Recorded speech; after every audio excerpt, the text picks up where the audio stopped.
Ballones, health system. According to Romer in 1991, it is a combination of resources, organization, financing, and management in the delivery of health services to the population.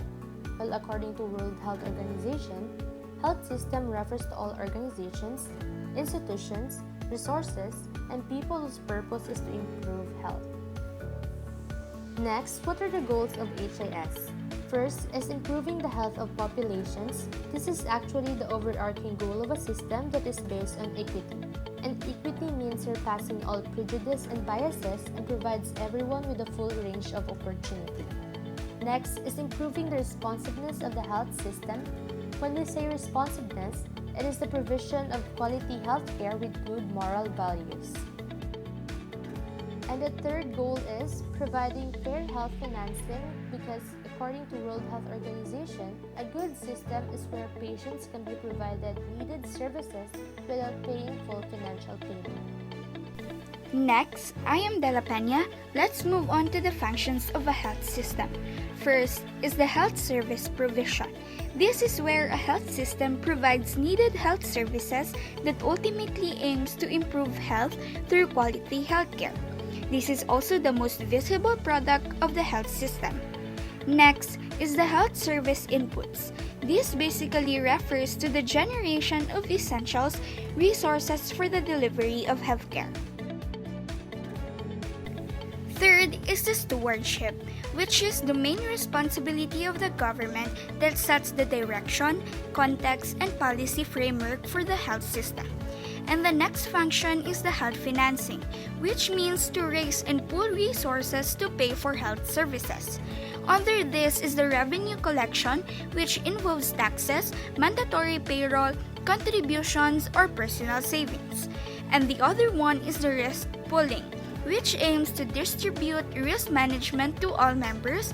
We can take this insurance as an example for this one. Bermeo. Next, let's talk about the World Health Organization System Framework. This framework has 6 building blocks and these are the following. Service delivery. This is the timely delivery of effective health services. Next, leadership and governance. This ensures effective stewardship of the health system. This monitors the accountability of both public and private health agencies. Financing. This aims to take care of the funding in a healthcare setting. Next is the health products. Examples of health products are vaccines and the technologies we use inside the laboratory, which should be up to date to ensure accuracy and reliability. Another building block is the health workforce. This one explains how there should be an equal distribution of the staff to the number of patients and workloads, because remember, balance is the key. And the last one is the information system. This is for the analysis, dissemination, and use of reliable and relevant information. But this still needs a delta checking to ensure that we are provided with accurate results. Borlado, what is Health Management Information System? According to Johnny in 2000, a good HMIS should be complete, consistent, simple, accessible, confidential, and cost-effective. While according to World Health Organization, it is especially designed to assist in the management and planning of health programs. HMIS components. Health is a state of being free from illness or injury. Management, it is the process of dealing with or controlling things or people. Information, it is the data processed, stored, or transmitted by a computer.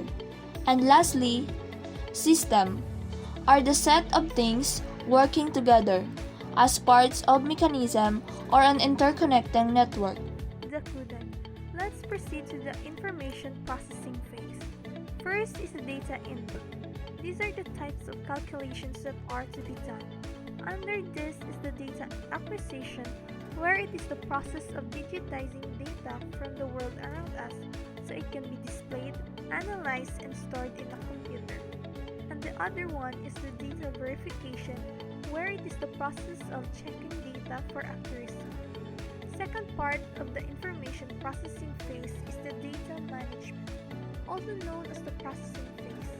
It is a set of disciplines and techniques used to process, store, and organize data.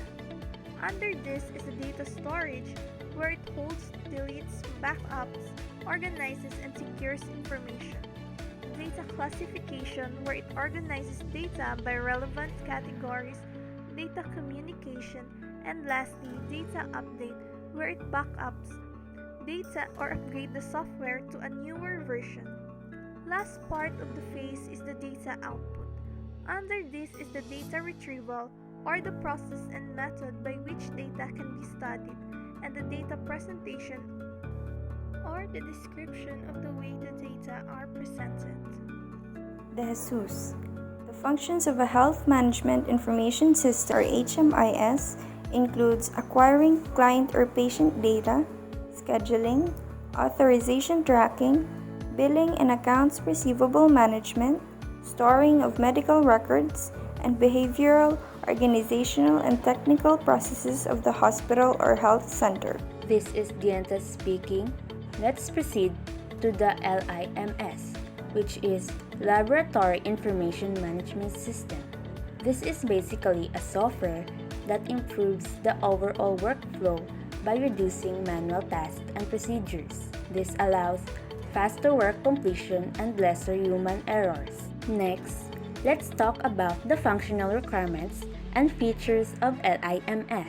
First, we have the sample management, which talks about the feature of LIMS to inform if there are any discrepancies, interferences, and problems in the sample. Next, workflow management, which simplifying means the automation of workflow, the electronic health record, or the EHR, which allows the results and data to be inputted in the system and lessen the work of the medical technologists. But remember, personnel should still need to Delta check it in order to continue providing accurate information. And the last two are the mobile and the ERP, both of which are still not applicable in the Philippines. Badong. Next, let's tackle about LIMS applications. Where can we really apply LIMS? First is the patient registration, where you input and enter the patient's information in the system.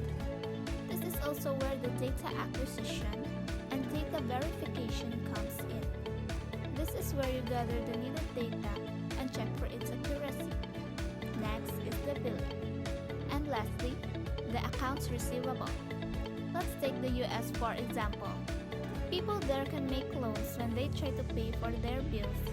That is why LIMS can be applied here. Now, let's talk about quality control. This is the testing of the capacity, authenticity, and accuracy of the machine, and assesses whether the instrument passes the prescribed parameters. It is also the basis for the accuracy of the patient's laboratory results, because as much as machines can do such complicated tasks, they can still produce erroneous results if they are not tested properly. That is why quality control is very important, especially when working in a lab, because the diagnosis of the doctors rely on these machines, along with the help of the medtech as well. Next, Bulido. Barcode generation, printing, and reading. This feature that is supported by the LIMS allows a faster and easier method of sample identification. And lastly, let's talk about the inbuilt bidirectional interface with equipment. This is basically a two-way communication between the LIMS and the machine analyzer. This can be considered as a productivity hack in lab work, because when the machines are done processing and analyzing samples, the results are automatically inputted in the system, which provides convenience, efficiency, and less room for human errors. And now, that concludes our presentation on the different topics covering the health information system. We hope that by now, we've successfully shared these topics and ideas to you. Thank you so much for watching, and let us not forget to always stay safe and healthy.